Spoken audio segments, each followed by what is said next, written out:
you start talking about Walker, who can really fill it up. You know, she had 40 against Washington, and I think 22 or 23 against Corpus Christi. So we wanted to make sure we kept her in check. For the most part, we did that. We just let other people have opportunities to get some scores and get to their average, and we wanted to be able to hold them down. The other thing was, I thought that second quarter when we got in the rut was scoring and allowing them to get some easy baskets and um, just turn the ball over for some because we turned them over the first quarter 8 times and had I think 14 points off of those turnovers. And then second quarter we ended up turning the ball over with no pressure, just in the half court. And you just can't do that. You can't do that. Um, but again, uh, this team is still trying to figure it out. We're right there. Again, never a blowout. No matter who we play or whatever. I can remember, I think 4 or 5 overtime games, and everything is coming down to 3, 4, 5, 6, 7 points in the fourth quarter. So we just gotta minimize those mistakes and put it all together. What was your message to the team after the game? You gotta be disciplined to execute. It's just you can't have the silly fouls. Parading them to the free throw line. They shot 24 free throws and we shot 17. They were 20 or 24, especially a team like this.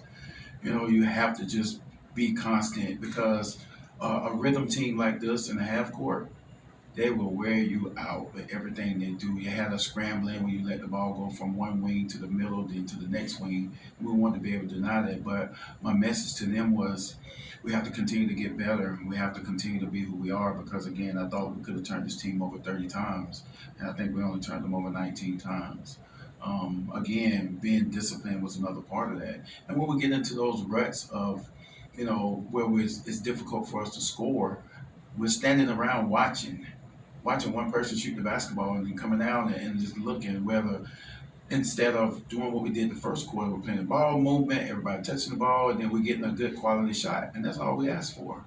But that was my message to them. How disappointing was it to, after Brittany or Layla make a three, to give up a layup right back within 5, 6 seconds? Chris, very different. Yeah, and the thing that pisses you off about it is it's something simple. They just ran long. They just threw the ball. So it's all about matching up to your person really quick because nobody's going to wait for you to take the ball out.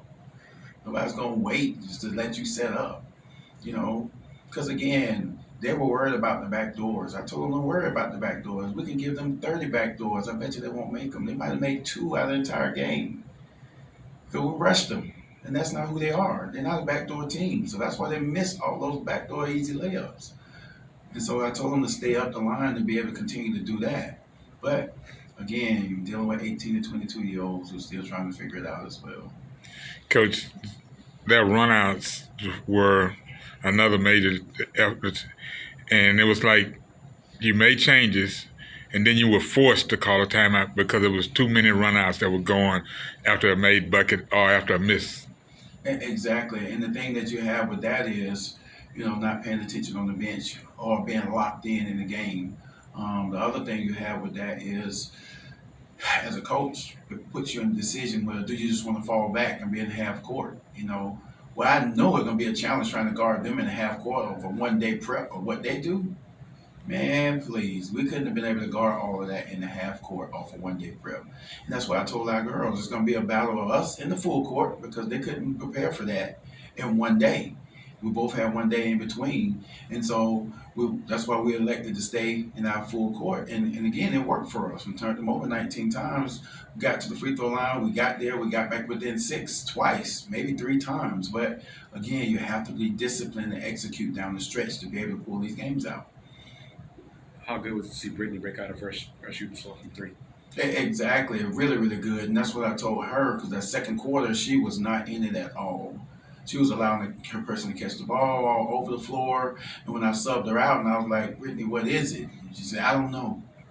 That's their way of dealing with when they're frustrated. So sometimes they just need to sit down and look at it and be able to, okay, now I can get myself back together. But it was really nice to be able to see her come out and shoot the basketball and shoot it well as she did. That was the other thing about it. I thought the layup helped her get herself going, and then those threes. And then one thing about the threes that we've been working on with her is just catch and shoot. We don't have to have you dribbling off the screens to shoot it, and that kind of stuff. Just run and spot up and transition, do what you do, and those were the things that really helped her. Getting herself back together. Now your feet set, now you get your rhythm, your hips down, and you can just come off and shoot the basketball. All right, Coach. Thank you. Thank you.